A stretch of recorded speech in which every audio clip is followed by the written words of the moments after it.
Assalamualaikum warahmatullahi wabarakatuh. Welcome back to my channel. Di video gue kali ini gue akan membahas tentang hal-hal mistis yang sering mengganggu ibu hamil dan anak bayi. Apa itu? Ada 3 poin di sini yang saya cantumkan. Oleh karena itu, simak terus videonya sampai habis. Jangan lupa like, comment, and share. Untuk teman-teman yang akan memberikan pendapat kepada saya, bisa berikan komentarnya di bawah. Dan jangan lupa subscribe, Anda sangat membantu agar saya lebih giat membuat video. Thank you. Jadi di video gue kali ini gue akan membahas, bahkan menjelaskan bagaimana uniknya masyarakat di daerah saya. Apa itu? Mereka masih percaya tentang hal-hal mistis, yaitu hal-hal yang masih diajarkan oleh nenek moyang mereka terdahulu tentang kepercayaan mereka terhadap gunting. Gunting yang bisa menjaga ibu hamil dan anak bayi. Kok bisa sih dengan gunting? Itu kan benda mati, kok bisa menjaga itu ya. Jadi di sini saya sudah melakukan interogasi kepada dukun-dukun yang melakukan praktek tersebut dan juga ibu hamil yang percaya akan hal tersebut. So what? Apa yang terjadi? Mereka menjelaskan bahwasanya karena ibu hamil dan bayi itu masih sangat rentan sekali diganggu oleh roh-roh jahat. Sosok yang mereka percaya itu bisa mengambil bayi mereka, bisa membuat mereka keguguran. Apa itu? Di sini saya sudah mencantumkan 3 poin yang penting, yaitu 3 sosok yang sering mengganggu ibu hamil di masyarakat kalangan sekarang. Apa itu? Yang pertama itu adalah ada sosok kuntilanak.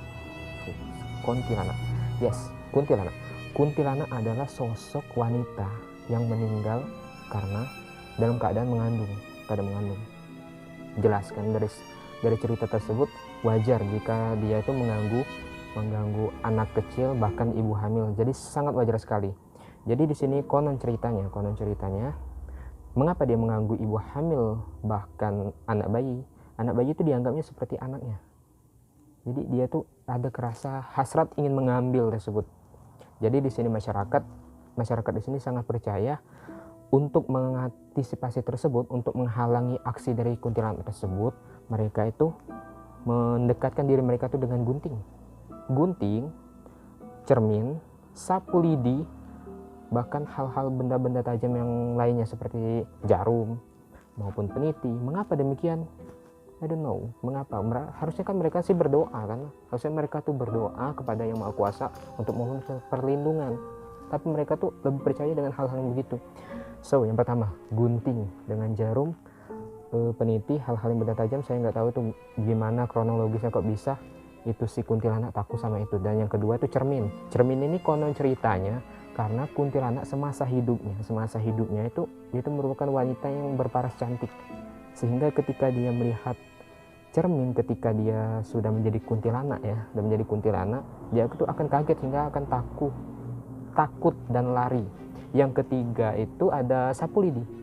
Saya nggak tahu jelas pasti mengapa sapu lidi bisa mengantisipasi masalah ini ya. Tetapi di sini memang masyarakat di sini lebih percaya kalau sapu lidi itu bisa mengusir roh-roh jahat, setan maupun hantu itu dengan cara mensapukan sapu lidi itu ke tempat yang ada jinnya. Tuh. Yang selanjutnya itu ada sisir. Saya nggak tahu. So next, yang kedua itu ada kita sering mendengar itu kuyang. Pasti kalian semua tahu tentang sosok kuyang ya. Benar sekali, hantu yang berwujudkan kepala dengan organ tubuh yang bergelantungan, tanpa kulit, tanpa badan, tanpa tangan, tanpa kaki. Dari penjelasan itu saja sangat mengerikan sekali ya. Hantu dengan organ tubuh yang bergelantungan. Mengapa demikian? Hantu ini merupakan hantu yang berasal dari daerah Kalimantan itu katanya. Dan juga di daerah saya itu mereka untuk yang percaya akan hantu kuyang ini itu untuk masyarakat yang tinggal di daerah pesisir seperti pantai, seperti itu. Jadi bagaimana si kuyang ini untuk melangsungkan aksinya? Jadi berdasarkan penjelasan masyarakat, saya pernah bertanya pada teman saya yang tinggalnya itu, rumahnya itu aslinya itu di daerah pesisir. Jadi masyarakat di sana itu sangat percaya akan kehadiran kuyang. Jadi katanya ada cerita masyarakat, cerita rakyat mungkin benar, cerita terdahulu yang menjelaskan bahwasanya ada sosok kuyang yang mengguncangkan desa mereka. Jadi sehingga ditemukannya sosok ibu hamil dengan keadaan rahimnya itu sudah bolong. seperti disobek-sobek oleh binatang seperti itu, dan isi perutnya itu udah kosong, benar-benar kosong, dan mereka percaya itu adalah kuyang. Jadi bagaimana kuyang itu berjalan? Kuyang itu berjalan dengan terbang aja langsung. Dia tuh nggak takut sama apapun, pokoknya terbang aja. Gitu. Dan apa hal yang dapat mengantisipasi hal tersebut? Ada yang pertama itu sama seperti Kunti, sapu lidi, dan juga sisir, ya sisir. Dan uniknya di sini ada bawang merah dan bawang putih. Saya nggak tahu bagaimana kronologisnya kok bisa si kuyang takut sama bawang merah dan bawang putih. Saya nggak tahu. Dan untuk bawang merah dan bawang putih ini, mereka itu, masyarakat itu untuk mengusirnya itu digunakan dengan cara bawang merah bawang putih ditusukkan ke jarum atau peniti dan diletakkan di lubang angin. Jadi di sini untuk teman-teman yang tahu penjelasannya lebih detail lagi tentang si kuyang ini bisa komen di bawah. Oke, next yang selanjutnya itu ada Ummu Sebyan.